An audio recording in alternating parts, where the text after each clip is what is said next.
Welcome to my sweetie Storyland. I'm Reyna, and today I would like to read you this story called Mr. Funny Upsets Mr. Fussy. Relax while reading.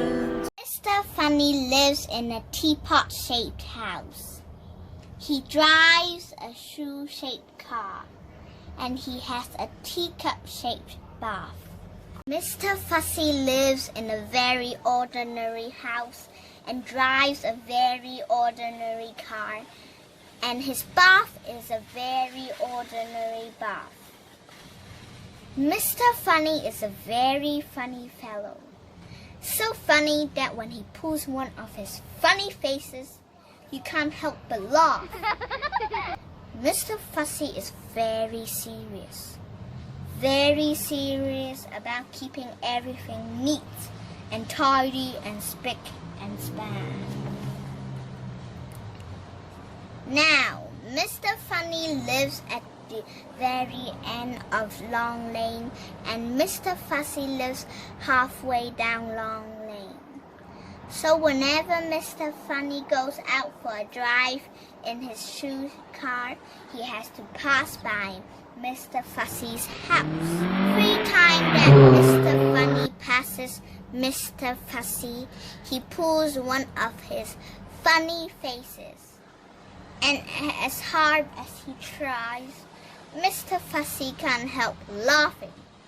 He laughs so much that he ends up having accidents. Like the time he was mowing his lawn. He laughed so much he ruined all his nice straight lines. And when he was cleaning his windows, he laughed so much he fell off his ladder and squashed his prize pumpkin. And he burnt his shoelaces while he was ironing them.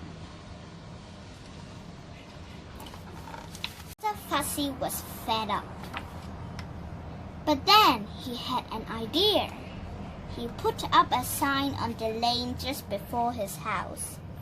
It read, "Please beep your horn." That should work, he said to himself. The idea was that if Mr. Funny beeped his horn, Mr. Fussy would have some warning, and he could stop whatever it was he was doing. The next day, Mr. Funny was driving down the lane as usual when he saw Mr. Fussy's sign. So he beeped his car's horn and stopped his shoe car outside Mr. Fussy's gate. Mr. Fussy had not reckoned on the sound that Mr. Funny's car horn would make. It doesn't go beep. Oh no, it sounds like somebody making a very loud raspberry noise. Frrrr! Went the car horn. Mr. Fussy was outside in his coal bunker, stacking his coal in neat rows. Mr. Fussy didn't like untidy piles of coal. When Mr. Fussy heard the sound Mr. Funny's car made, he started to giggle, and then he chuckled, and then he laughed, and he laughed so much he fell over into his neatly stacked coal. Once he had recovered from his laughing fit, he stormed out of his coal bunker. He was covered from head to foot in coal, and he was furious. He stormed over to Mr. Funny. That's the most ridiculous car horn I've ever heard. He yelled at Mr. Funny. There's a reason for that. Mr. Funny explained. It's because it's not a car horn. It's a shoe horn.